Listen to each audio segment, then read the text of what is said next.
subscribers. Girl, just let your hair down. Let's paint the whole town. Life is our playground, yeah. But I'm not a kid no more, so I must open doors and make you feel like the lady you are. My mama raised me to be classy, not flashy. I'm happy to please you, though I can tell that's not what you're used to. And they say chivalry is dead, dead, dead. Go let a real man pick up the slack and treat you with respect. Yeah, and you don't have to love me, love me, love me. You don't have to love me, love me, love me. Just 'cause I'm a gentleman don't mean I ain't taking you to bed. Oh, baby, let me buy your meals. I see you head over heels. I feel like you deserve it. There's no pressure. We can do whatever makes you comfortable. Yeah, I could float your boat. Go take my coat. I'll sing a music note from the song that I just wrote. Girl, just take my hand and let me be a man. Though that's not what you're used to. And they say chivalry is dead, dead, dead. Go let a real man pick up the slack. Good evening, my changers. This video is going to be just a tad bit different. This is definitely going to be a sit with me, sip with me, because Starbucks is life. I think everybody feels that way. So the first thing that I want to point out, and I know that a lot of people are going to be like, that's not a big deal. But it is to me because I'm a new vlogger and I officially hit 100 subscribers. Like I said, I know it's just a little milestone that was hit, but I feel like I hit that threshold and I love my changers. And because I hit 100 subscribers, I am going to start doing weekly shout outs. And the first shout out goes to a really good friend of mine, Kat. I actually worked with her at Starbucks, and she is one of the most dedicated changers out there. She watches every single vlog. She calls me after every single vlog, and we discuss. So, Kit Kat, my redhead, this one is for you. I love you, girl, and thank you for being so dedicated. Thank you for showing love to my channel. I love you so much, and this video is for you. And like I stated, I will be doing a shout out every single week on the channel. So if you want to get a shout out, just go ahead, comment below, show some love, and you might get the next shout out. So this video, like I said, is going to definitely be kind of like a hodgepodge type thing. And I first and foremost want to kind of talk about what we're doing as far as prepping for baby and some of the things that we're doing as far as like our animals, because as everyone knows, we have animals. So one of the main things that we are doing as far as prepping is, I think the first most important thing, and I feel like this is something that we kind of use to our advantage, is Maribel and I spending more time together. Enjoying like the little things, like just sitting and watching a movie together, making dinner together, just little things like that. So making sure that we take advantage of the time that we have while it's just us is one of the first things that we're doing to prep for baby. The second thing that we are doing is just making sure that our house doesn't need any tune-ups. We do rent, so just making sure that our AC is working right, our fridge is working right. We upgraded our furniture. Just like making sure that like little things like around the house aren't really messed up, or you know how like kind of some things you kind of just put off and just kind of live with.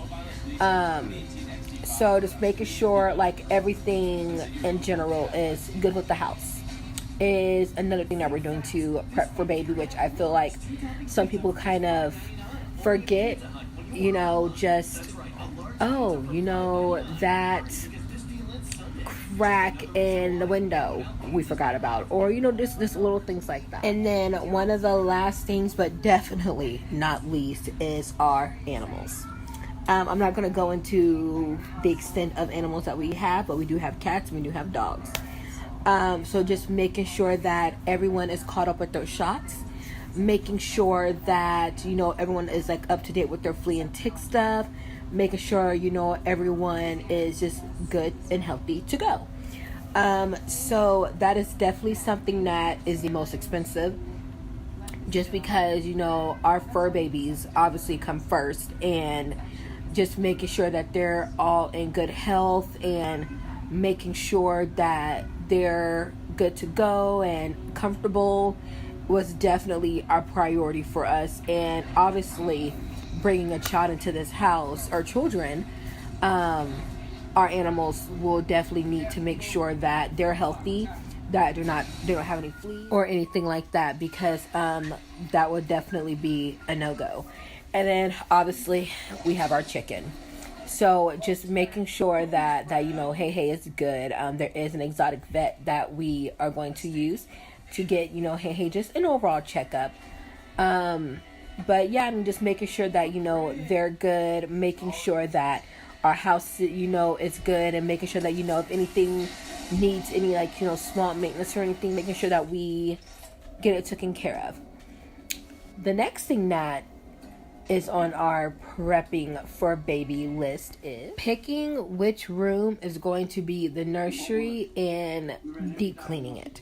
So we have definitely picked which room is going to be the nursery. And obviously, you know, when the time comes, you know, we'll show you guys that room and some of the things that we have gotten for the baby. We have cheated a little bit and kind of got like small things like diapers, wipes, things like that. Just like I said, and I know some people will be like, it's too early, but I mean, me personally, I think like diapers and stuff like that, we know that, you know, we're preparing to have a child. So me personally, I don't think there's anything wrong with getting a little bit of stuff like that soon.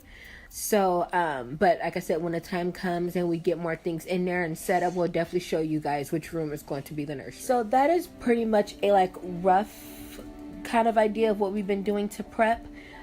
This next month, stepping into September, we are going to be getting like our physicals done, Maribel and I, making sure that we get, you know, our blood drawn, making sure that we get our counseling session done and things like that, and just like starting to really get things rolling into gear and just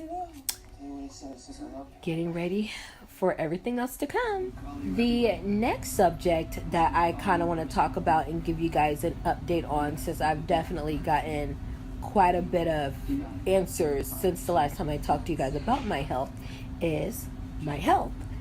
Like I stated before, you guys already know that I have Turner syndrome and the things that kind of fall under what goes along with that. So first things first is my leg situation. So I was officially diagnosed with lymphedema in my legs, which is the reason why they're obviously so swollen. So I'm going to be doing physical therapy as far as with that, to help my legs and see what route to go, because I was having an issue with my legs and the veins in my legs. So we're going to be doing physical therapy and shots and everything to see if that helps and everything like that. The second thing is, as you guys know from the other video, is my like getting put back on estrogen and everything. And I kind of have a funny story. Don't know if it's TMI, but hey, I mean, I'm going to share it with you guys. Okay, so this is totally going to be a ha-ha, hee-hee type thing.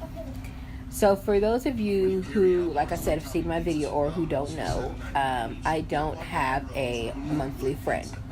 I have never had a monthly friend. And when I was younger, when I got put on estrogen, that's what they were trying to get me to do, was to have a monthly friend. So when I went back to the doctor and got all that situated, she was always she kept asking me, do you have a monthly friend? And I'm like, no, I never have. I'm 26. They couldn't get me to start then. I don't think that they're going to be able to get me to start now. So she was like, okay, Miss Saldana, well, we're going to try to put you on a different form of estrogen, and this one is going to be a kind of aggressive form of estrogen because we really want to see if we can at least get you to start. I'm like, okay, don't think I am, so fine, let's do it. So I've been on this new estrogen, for about 2 months now. So when they first put me on last month, like after 2.5 weeks of being on it, I woke the day before, my stomach just felt really weird. It felt really weird, and I, just kind of shook it off though. I was like, okay, it feels weird, whatever. So I just played it off as to, I guess my stomach is just being weird, whatever. So the next day, I woke up, my stomach was still feeling kind of weird. Didn't really pay much attention to it. I get ready, I hop on a bus to get to work, and my stomach really starts hurting. And I'm just like, in my head, I'm like, what is wrong with me? What is going on? So I, get on the bus. I'm heading to work. And when I got on the mechanic, I need to go to the bathroom and just see if I just need to go to the bathroom. I get to the bathroom. And I go to sit down. Well, I'm pulling my pants down. And I am covered in blood down here. And like I said, I am 26 years old. I've never had a monthly friend, and I just start freaking out. I call my wife. Shout out to my wife, babe. You handled that situation very well. And I'm like, I don't know what's going on. I don't know what to look for. And I literally feel like I am back to being a teenager. I didn't know what pass to get. I didn't know, I felt lost. I had to get new clothes and everything. So that is my story for my first time. It was awful. I was just like, they can have this, and this is what I've been missing for not 26 years, but 10 years or whatever. They can keep that. So it was a mess. It was a mess. And I was like, I never have felt so freaking clueless in my life. And I know that you guys are probably laughing, or probably like, Brittany, are you serious? But I am 26 years old, and I've never had that before. And when I tell you that I was just like a lost freaking puppy, I was a lost freaking puppy. So now that I'm back on estrogen and I feel like everything is pretty much stabling back out, my body is starting to feel better. And yeah. But I do plan on bringing you guys along to one of my lymphedema physical therapies, just so that you guys can see what exactly they're gonna do and how I feel after, and just kind of taking you guys along with me to that kind of short journey with me. I do feel like this video is everywhere, but I feel like I just wanted to kind of hodgepodge this video and kind of give you an update on my health, just because I did just give y'all a video about how rough everything has been. So I kind of wanted to give you guys an update. Then of course I wanted to update you guys on this TTC journey that we're doing. So I hope you guys were able to kind of keep up, and I hope that it wasn't too everywhere. But again, I want to thank you guys for the 100 subscribers, and I hope that people continue to come to our family and become a changer. And like I said at the end of the videos, don't forget to give it a like, thumbs up. And if you guys can just, if you're new here, subscribe. And just 100 subscribers. I like I said, I know it's a little milestone, but I'm excited for this little milestone. And I can't thank you guys enough that you guys care enough to come along with this journey with me. And like I said, there's going to be a lot more to see, and I love you guys. You guys are my virtual family. So again, I'm going to just go ahead and wrap this up. I will see you guys next Wednesday. Don't forget to like, share, and subscribe. And as always, guys, be the change you want to see in the world.